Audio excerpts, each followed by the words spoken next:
Alright. So, I think I said my last video, things are getting ridiculous with this. Well, now they're getting ridiculous.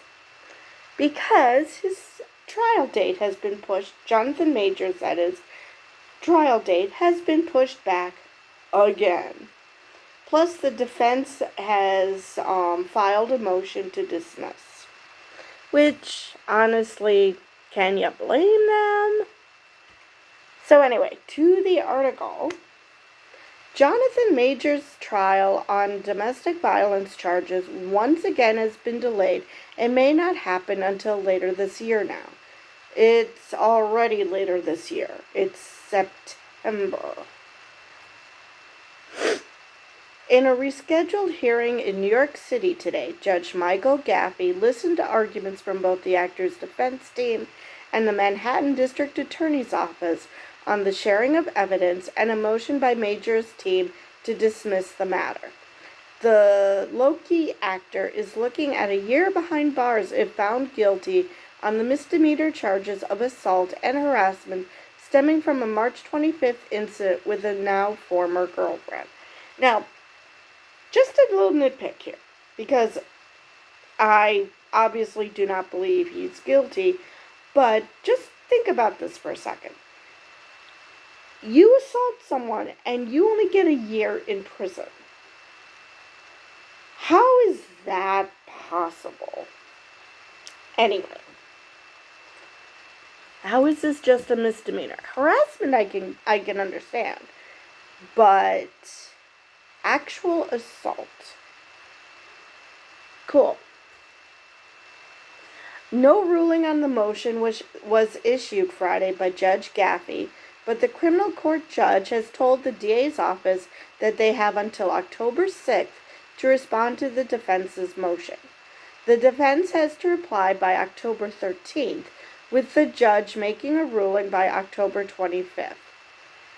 The protective order issued earlier this summer is still in effect, which I think at this point is basically more protecting him than her. Because, yeah, I think at this point it's safe to assume he wants nothing to do with her. He's actually said he wants nothing to do with her. And can you blame the guy? Just like the last hearing on September 6th, which was supposed to have been the start of the trial, Majors was not in the Manhattan courtroom in person with his lawyers and prosecutors from the district attorney's office. The actor appeared virtually from LA. However, unlike past hearings in the case, a large portion of today's session saw no one but the lawyers, the judge, and court officials allowed in the room, which is weird. This is going to be a proceeding that will be under seal, because the law requires the issues that we're about to discuss on the record must be sealed, Judge Gaffey said from the bench before kicking media and members of the public out at around 2:45 p.m. Eastern. The doors were reopened at around 3:30 p.m. Eastern for journalists and others to hear the order of events for response and reply next month. Today's partially closed hearing comes after Majors' attorney Priya Chaudhry, Seth Zuckerman, and David Winkler filed a motion on September 12th to dismiss the matter. The filing centers on the DA's office alleged multifaceted failure to hand over highly significant discovery due to the defense in a timely or practical fashion, which I can only assume means that they don't have any, because they were already asked at the last hearing to hand it over. If they had this evidence, they would hand it over. And if not, well, there's something seriously wrong with the DA's office, so. From the beginning of this case, the people have incontrovertible evidence that Jonathan Majors is innocent of these charges, that Grace Jabbari was not injured by him at all, and that Mr. Majors is the real victim of several crimes perpetrated by Ms. Jabari. The filing states, claiming Majors has been denied his right to a speedy trial. Read the motion by Jonathan Majors' lawyers to dismiss blah, blah, blah. I'm not going to read that motion. In fact, the NYPD has determined there is probable cause to arrest Grace Jabari for the crimes she committed against Mr. Majors. Well, things took a turn. The document continues with language heard before in this case. But rather than dismiss false charges against an innocent black man, the people instead have willfully withheld evidence of his innocence, buried evidence proving that his white accuser is lying, and interfered with the NYPD's attempts to investigate and arrest Ms. Jabari. So, yes, they've been, from the very beginning, they've been claiming racism. But, whoa, they went really hard on it in that. Friday's hearing also comes one day after a video started circulating online of Majors breaking up a high school fight in Hollywood. Appearing on TMZ and others, the footage from September 11th depicted the hat-wearing Creed 3 star apparently rushing in to get between two girls who had been throwing punches at each other. Majors was said to have just happened to be near picking up some fast food at the time. Still, a seemingly major part of the October 6th premiere second season of Loki, the actor has seen his once bright profile dim since his arrest. And this is just the same crap that they've been saying. You know, look at all the opportunities this man has lost because he was arrested. And I've mentioned many times that at least Marvel's doing it the correct way. They're waiting for some conclusion, something to happen. Can we keep him as Kang? Does it turn out that he's scum? What's going on here? So at least they're waiting, which is good. But that is the end of this article. And so hopefully we'll get the ending to this soon. Because this, like I said, is getting ridiculous. Because the people are basically playing games. Now, last hearing, it was the defense that said that they weren't ready, whereas the people said they were. So, which makes me wonder, what is this evidence that they claim that they have? And why aren't they sharing it? And how does the defense know that they aren't sharing it? So yeah, this is just really strange, and it doesn't make the DA's office look good. And I just don't know why they're playing games with this. I mean, what benefit? I mean, I know what the benefit for the defense is if they keep pushing it, that maybe, the case will be dropped. But why are the people, if the defense said that they're not sharing all their evidence, if they have the evidence, why aren't they sharing it? Because that is literally their job, is to, it's part of discovery, to let the defense know what they're dealing with.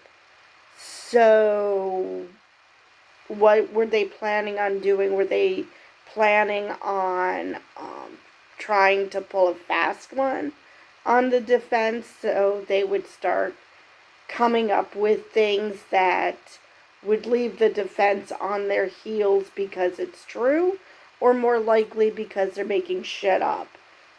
So, and the defense doesn't have time to get their wits about them and point out that this is a bunch of bullshit. I honestly have no idea what game the people are playing. Which, it's weird that the defense said the people. So they're claiming that, I guess they're claiming that the people themselves know that this charge is bullshit, but they're going with it anyway. Which I do not understand. I mean, I get it that racism probably still exists within the New York Police Department and the legal system. I'm not going to say it isn't. However, Alvin Bragg is the freaking DA.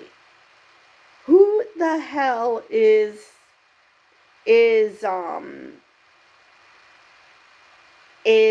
trying this case that racism is even becoming a thing? Now, granted, systemic racism allows for black people to peg other black people as bad people because they fit a certain demographic. So it's not completely out of the realm of possibility. However, I don't know. I don't know how much he's actually involved in this case. But I would like to think that if this case was pure bullshit, that he would say, "What are you guys doing?" But like I said, I don't know how much he's with the case. Or maybe he has some sort of racist tendencies and he believes that Jonathan Majors must have done something wrong because of the demographic he fits in. I don't know. I really don't know what to think about this case, but I just still do not think that he's guilty of what he's been charged with. Everything just seems super weird, and I really wish that they would, get this case moving so at least we can see what evidence the people have, and so we can see that he would be exonerated. Or if they actually have some evidence that is a total curveball, prove that he did something. But based on what we know right now, I don't think they have that. And I really wish that we could just get on with it. So Jonathan can get back to, getting acting jobs and getting his life back together, rather than, being in limbo because nobody's going to want to take him on because of the uncertainty of what's going on with the trial. Which you can't blame them. Am I hiring someone who committed sexual assault or any type of assault or harassment, or am I hiring an innocent man? We don't know. We just don't know. And it's just so annoying that if the people had the goods, that they're not sharing it. So either they're being asshats because they're not sharing what they have, or they're being asshats because they know they don't have anything and they're just bluffing. Either way, this is not making the DA's office look good, which is why it's really disheartening that Alvin Bragg is letting this continue. Because it's his office and he should be concerned about its reputation. But who knows? Maybe he drank whatever Kool-Aid they gave him to think that this is an actual good case. I honestly do not know. But anyway, I'm starting to ramble. So, with that, I will see you guys in the next video.